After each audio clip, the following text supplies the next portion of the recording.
Hi everyone, welcome to my channel. My name is Pam and today I'm going to show you how to make these really cute little pumpkin hats. They're like Scarecrow hats, but for pumpkins.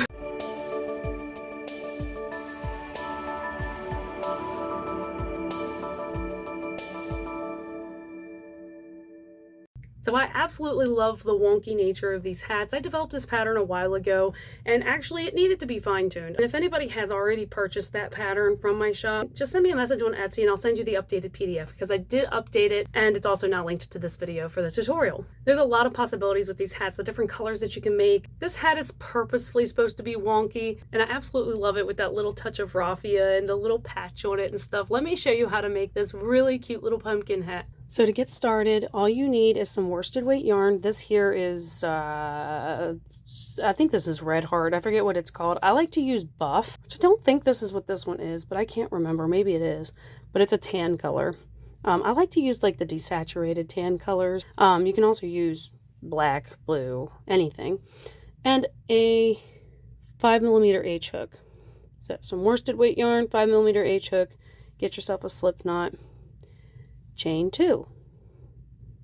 So row 1, you're going to chain 2, and then into this first chain you're going to put 4 single crochets. So there's 1, 2, 3, 4. Honestly, getting started is kind of the most difficult part, and then from there it's really easy. So to the top of your first single crochet you're going to join. So slip stitch to the first one to join. That's the end of row 1. Row 2 is going to start with a chain 2, and a chain 2 in this pattern always counts as the first double crochet. If you prefer chain 3, do chain 3. I do chain 2. And we're going to double crochet 3 times. Now, this here is where you joined 2, and that's what the chain 2 goes to. So we're actually going to start right here in this single crochet here. So there's 1. There's 2. Like I said, getting started is the hardest part. And here's 3 because it's really tight. And then this one's to curl down and it can get kind of hard to get under there. So sometimes I grab my fingernail and kind of hook it in. So there's 3 double crochet. And then we're going to put a double crochet in the same stitch that we joined with. The same stitch as our chain 2. So into this one here, add another double crochet. And then we're going to join to the top of our chain 2, but I'm going to flip this inside out because I don't know about you, but mine's going to curl up and I want it to be facing out. So now it's a lot easier to see, isn't it? And see, there's our chain 2 we started with. We're going to slip stitch to the top of the chain 2 to join. What was that noise? Before I get too much further, I'm going to take this tail and kind of coax it in there. Okay, I've got the tail kind of stuffed in so it's out of my way. So for row 3, we're going to chain 2. We're going to double crochet in this next stitch here. Yo, what is, oh, that's my battery for my thing. Hold on. That's what that beep was. It's my carbon monoxide battery is low. Hopefully that makes it stop. Okay. So for row 3, double crochet in the next stitch, and then we're going to do 2 double crochets in each of the next 3 stitches. No, that didn't work. The battery is still beeping. Oh, it's a whole process because then you have to change the battery and then you have to do a test and then it wakes my husband up from his nap and then he gets sad and then I get sad. Anyways, so 2 double crochet in each of the next 3 stitches. So 2 double crochets in this next one. Kind of hard working in here. It's a little bit tight, but you can do it.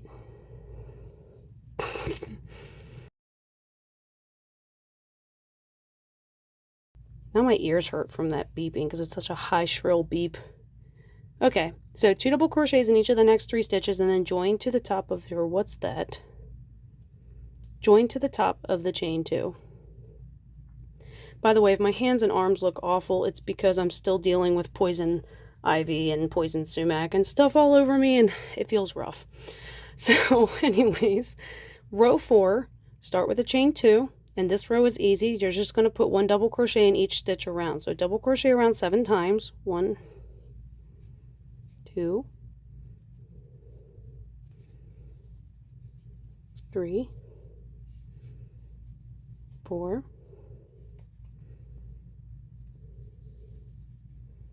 5, 6, 7, and then join to the top of your chain 2. After this row you should have 8 stitches. Still, I should say. For row 5, chain 2, into this next stitch here, we're going to put 2 double crochet, if I can get in there. Whoops.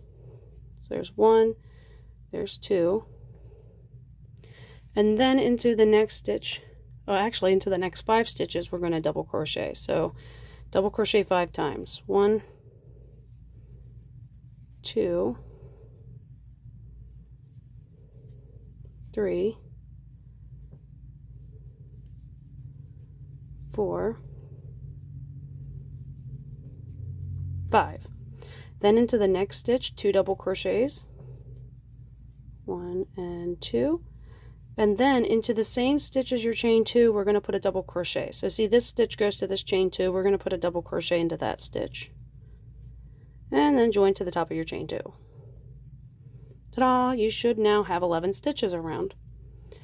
Row 6 is also easy because we're just going to chain 2 and put 1 double crochet in each stitch around. So that's 10 double crochets, and then join to the top of your chain 2.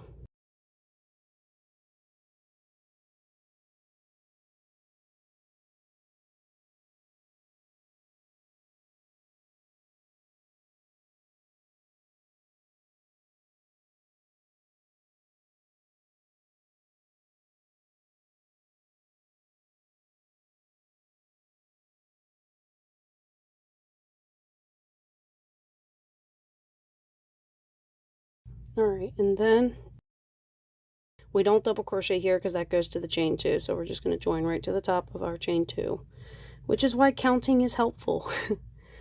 So for row 7, by the way, we'll still have 11 stitches after row 6. Row 7 is when things get a little funny, so we're going to chain 2 like always, and into the next stitch we're going to do 2 double crochet into the 1 stitch. Into the next stitch, just 1 double crochet, and then we're going to single crochet 6 times. 1, 2, 3, 4, 5, and 6. Into the next stitch we're going to double crochet once, and then into the next stitch we're going to double crochet twice, and then we're going to double crochet in this same stitch as the chain 2 before then joining to the top of our chain 2. Whoops. Okay, without throwing your loop off. You should have a really wonky looking hat, which is, well, that's the point. So after this row you'll have 14 stitches. For row 8 we're going to chain 2. We're going to double crochet in the next 3 stitches.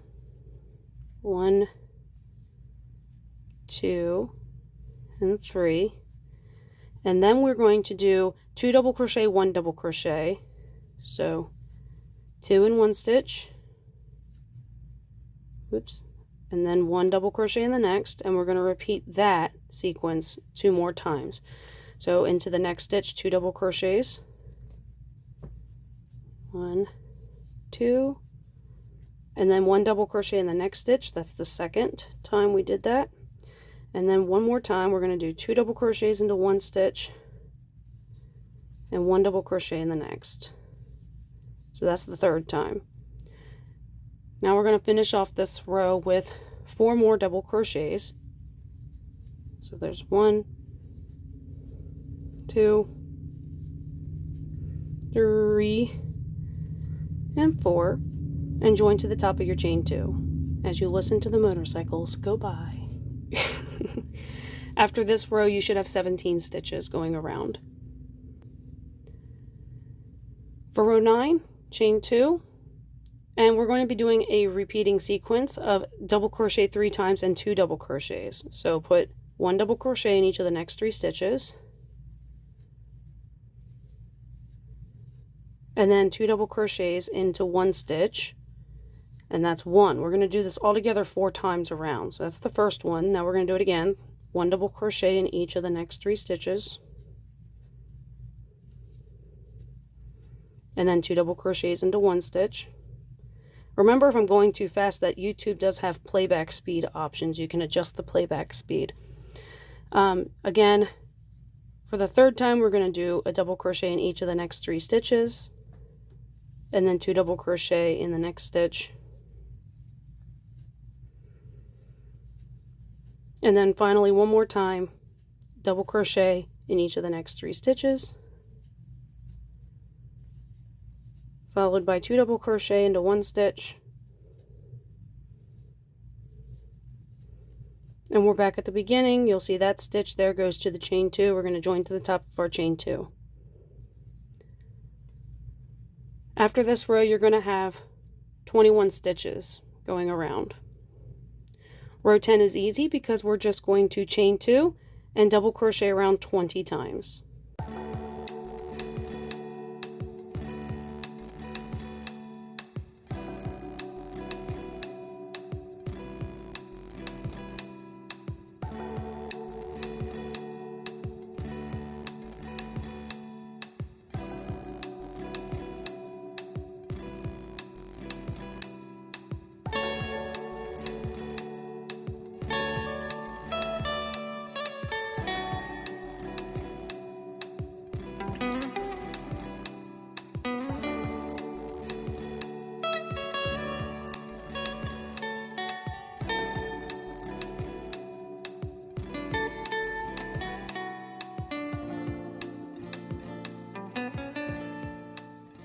After you double crochet 20 times, you're going to join to the top of your chain 2.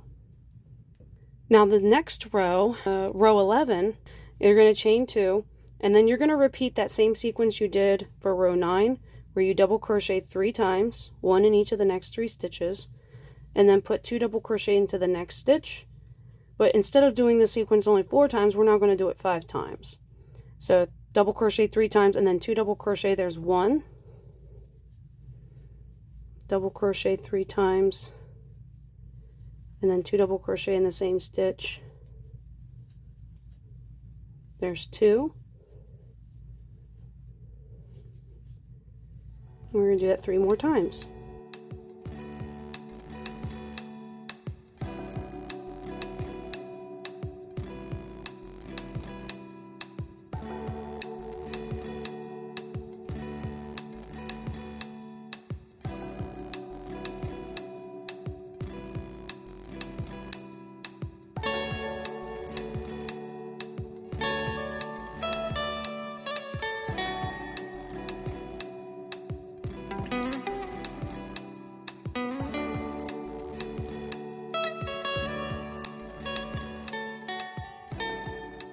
After you've done it for the 5th time, you're going to join to the top of your chain 2.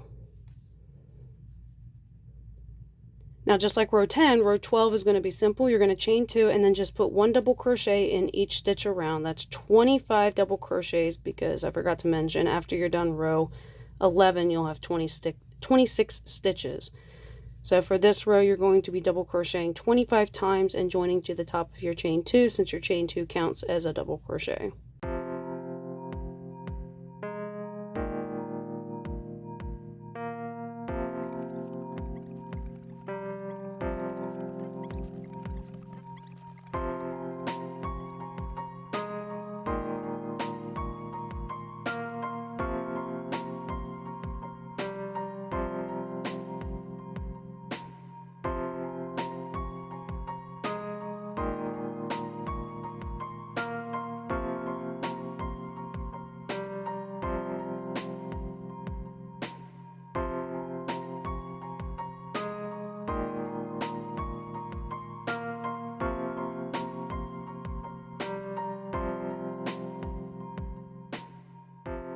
After you've double crocheted 25 times, you should be back to where you started, join to the top of your chain 2.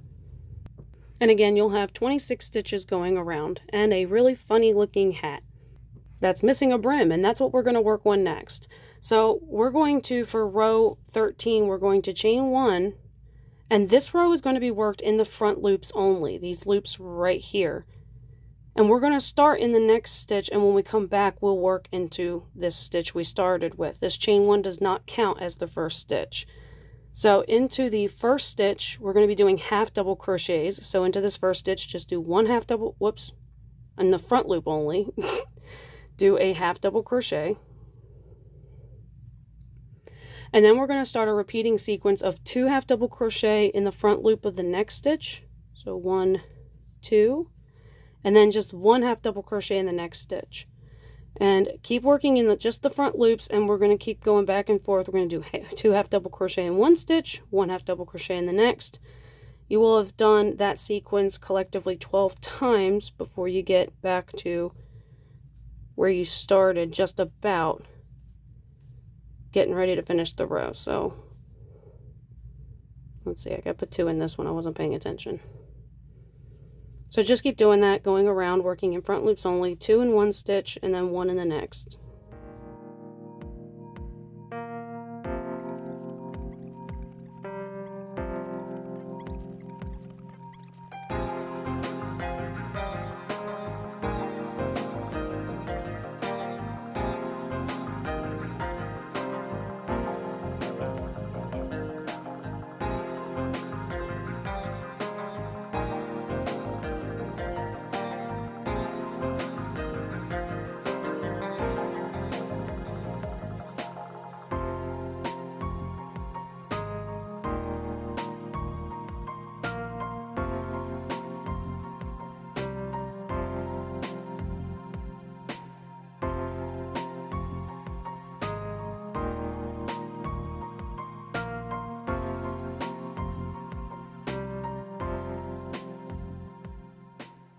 Once you've done the sequence 12 times, you'll be back to here where you've got this one last stitch left, because that's attached to the chain 1 and the chain 1 does not count as a stitch. We're into that stitch in the front loop only. We're going to put just 2 half double crochets right in there, and then join to the top of our first half double crochet. For row 14 we're going to chain 1. Now we're going to be working under both loops again, and starting in the next stitch, which is this stitch here, we're going to half double crochet, and then we're going to start a repeating sequence of 2 half double crochet in the next stitch, whoopsies, without losing your hook. So 2 half double crochets in one stitch, and then half double crochet 2 times. Once, twice. Again, 2 half double crochets in the next stitch, and then half double crochet 2 times. 1, 2. And you should be doing this sequence collectively 12 times before you get close to back to the beginning again, and I will meet you up there.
Now after you've done the sequence 12 times, you'll have 2 stitches left.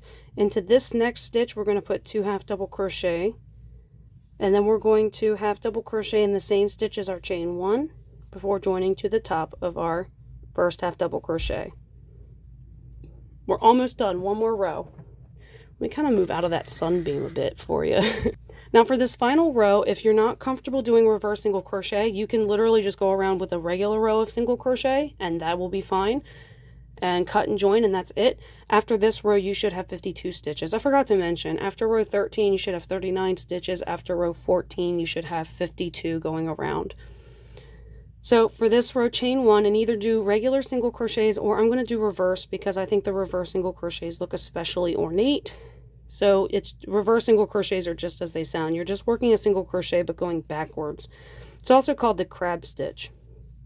And you're just going to put one reverse single crochet in each of the stitches, going backwards all the way around. So that's 52 times before you cut and join and tie off.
As you can see, this hat only took about a little over 20 minutes for me to make. And when I'm not doing tutorials, I can actually get them done in about 20 minutes flat. So a nice quick project works up. So I've done it 52 times going around. You'll see there's my first one. So when I'm done, I like to turn my work backwards to slip stitch to join, and then just cut and tie. Sometimes what I'll do is I'll actually slip stitch to the row underneath like that as well. Just do whatever you think looks nice. But once you cut and tie, you can fish in your tail.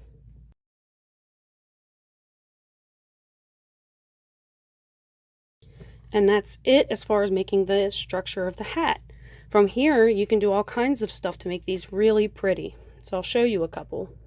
So I tend to try to be resourceful with what I have, and so what I have is this random plaid fabric I got on sale years ago, and it's been waiting to be used. I have a 1-inch strip I just cut, and yes, this can fray, but honestly, I feel like if you let it fray some, it gives it more of a rustic look. It looks really pretty. And I don't know how much of this I need. Probably about an 18-inch strip maybe. Is just take a strip of fabric and just kind of put it around and tie a bow. You can always secure it with some hot glue if you want it to stay. Stretch this out a little bit to make it fit, and then make sure it's where I want it to be before I then tie a bow. Just like that. What do you think? Well, not just like that, because this lopsidedness will drive me nuts. So like that, I think is really cute. And that's a quick, simple way to finish it.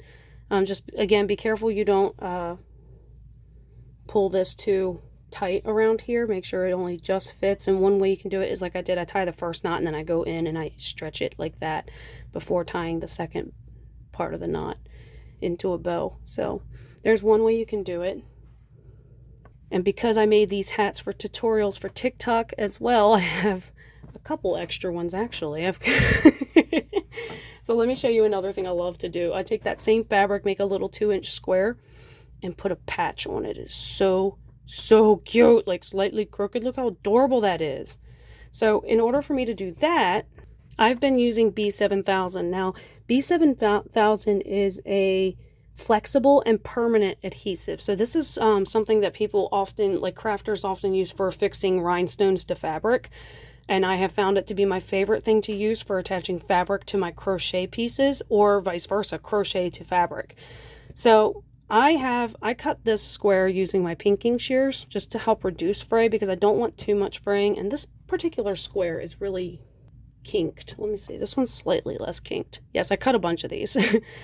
I like to put a sewn edge on this, and in order to do that without gumming up my needle, this glue is such a fine tip, so this is kind of annoying. You can use hot glue too, or fabric hot glue, whatever you feel like doing. This is mostly just to kind of hold it in place and keep it from bubbling up, because I am actually going to stitch the outside, and I'll show you how to do that. So, I don't know, some dots of glue going around. It's hard to see, but see, not a lot of glue. And then figure out where you want the hat, which way you want it to be oriented. I like to find the side that's kind of kinked and then place it slightly cockeyed on there. Put my hand underneath and gently press. I really like this glue because it works really well. And I try to avoid putting glue within 1 centimeter of the outside edge because of stitching. Let me show you how I stitch this as well. So I just have here a length of blue yarn that I think kind of goes with that. My favorite needle to use for this kind of a project is a what is this called, a cross stitch needle, one that's got a pretty large eye but is also relatively fine. So it's smaller than a tapestry needle but larger than, like, you know, a typical just standard sewing needle. Now the thing is getting this yarn into that hole, and I find the easiest way is to pinch it between the fingers as flat as possible. And then just kind of force it in, like so. Come on. I think I got it. Yes, I did. Yay! Alrighty. Now that stays on pretty well because of how small that hole is. But this is my favorite needle for this. So the glue holds it, like tacks it in place. And then I pick a side to start. I like to pick a corner. And I just kind of feel my way, poke up about, I don't know, 1 centimeter away from the edge-ish. Find a comfortable way to hold it and pull the yarn through, leaving myself a decent enough tail so that I can tie it when I'm done. And then come just outside. Usually I try to, if possible, split the stitch on the outside, and then I try not to pull it too tight unless it's sticking out really far and I want it to be shorter, if that makes sense. Let me wide angle this so I can hold this a little more comfortably. So again, coming up about right there, I try to space them out, I don't know, evenly somehow, however you feel like. Whoops, I'm hooked to my dresser. Again, not pulling too tight because I don't want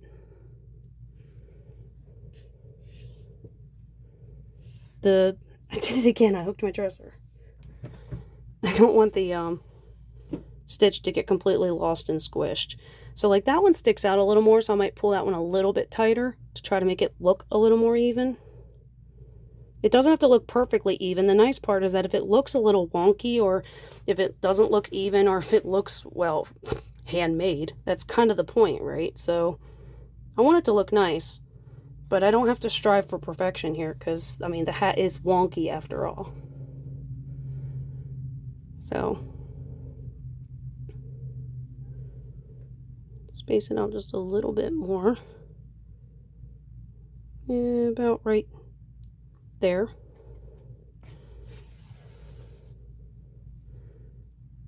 Go in about right here and just work your way around. When I get to a corner, which will be after this stitch, I just go back in approximately the same place and then go the other direction for the corner. So Just make sure you don't accidentally grab the other side of your work or anything else that you're not supposed to be sewing to it. So like here, in this particular case, I think I'll come up just short of that one, like right here.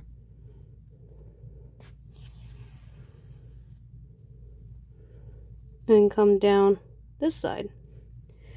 And also for the record, if you're wondering, whoops, how much yarn I grabbed, it's probably about a yard. That one's a little bit crooked, but you know what? I don't care. The deed is done. There's no going back now.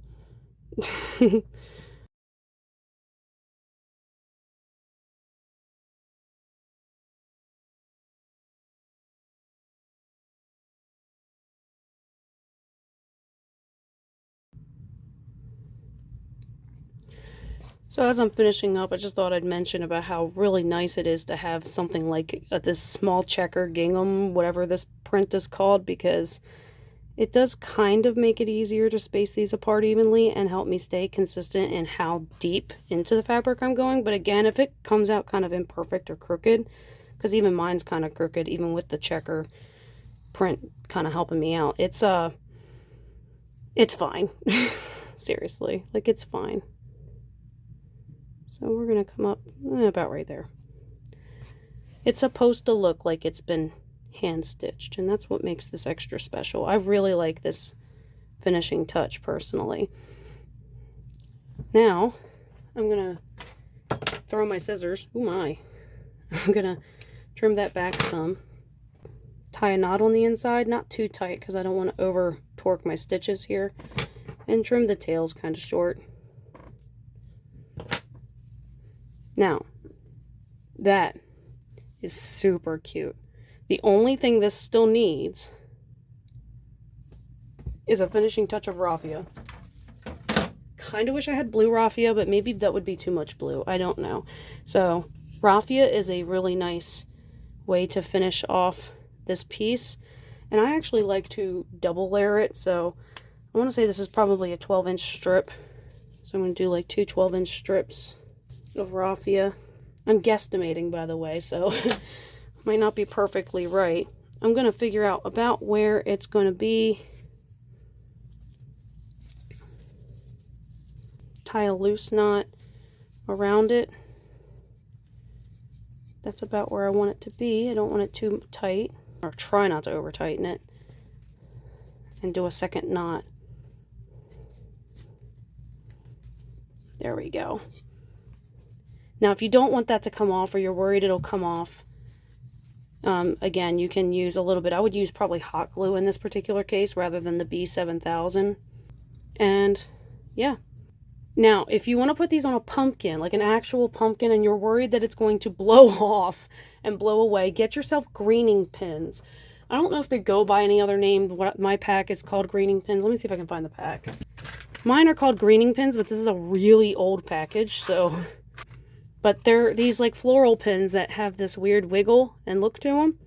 And these are really nice because you can just stick them right through the crochet fabric and anchor. I do one on each side.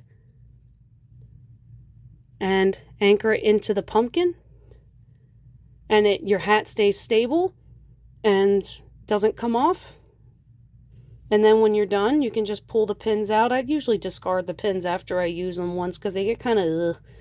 Once it's pushed down in, you don't really see it at all. And you can just pin that right to your pumpkin with these greening pins. And you don't have to worry about your hat blowing away. So those are a couple fun things you can do with it. What are some other fun things you think might look really cute on here? The possibilities really are endless. You can get different colored raffia. Honestly, just that little touch of raffia on a hat is really nice. Like just the raffia. I usually, if I do just the raffia, I pick a different color, of course. So like I might put some green or red raffia on this one. I think the red, and maybe put like a little bit of like fake leaves or something. Like you could put a small pick of some kind in there. Nothing too huge because it is a small hat, but they are so cute on pumpkins.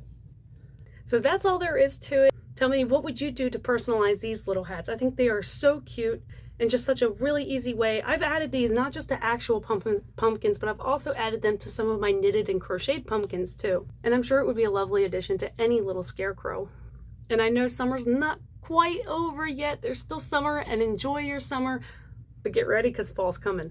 So I hope you found this tutorial easy to follow. Thank you so much for watching. If you have any questions, put them in the comment section below. I'd love to try to help you. You can also email me at pam@forgoodnesskeepsakes.com. You can find this written pattern in my Etsy shop, For Goodness Keepsakes. The link will be in the description box below. Very simple, very cheap pattern, so you don't have to try to write everything down, but it's really not a whole lot to it. It's really just there for convenience sake. If you found this video useful, give it a thumbs up. Awkward goodbye. Yeah, anybody else like never know how to say goodbye to somebody? You never know how to walk away from a conversation. You're just like, hey, I like your shirt. And I was like, cool, thanks.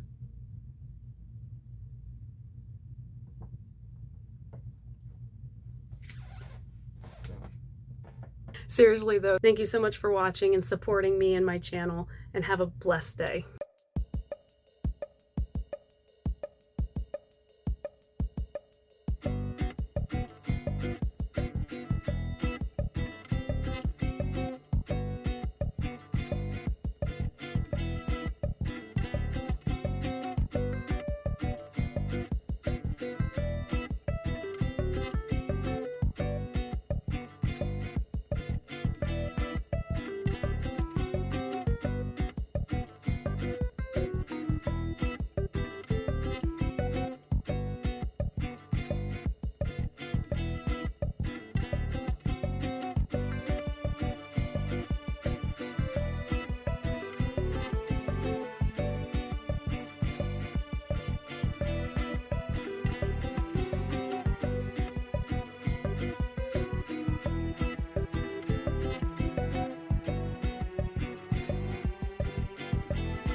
God ain't given us a spirit of fear, but of power and love and of a sound mind.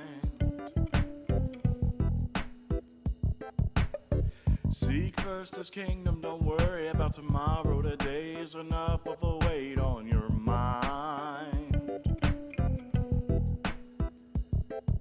He feed up them birds and clothes up them flowers. Even the grass gets a coat of verdant green, which one day is and the next day gone. Yeah, he cares so much more for you and me. Ooh, yeah.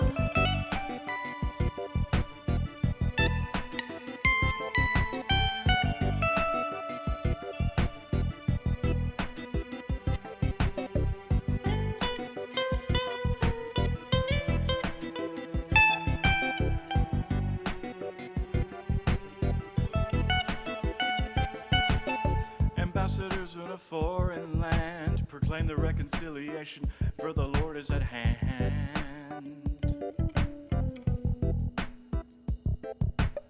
Waiting here like Abraham for a city so glorious, not made with man's hands. Jesus, the author and finisher of our faith, endured the cross and sits at God's right hand. Don't you know it's at the end of your Bible that Jesus Christ is victorious in the end?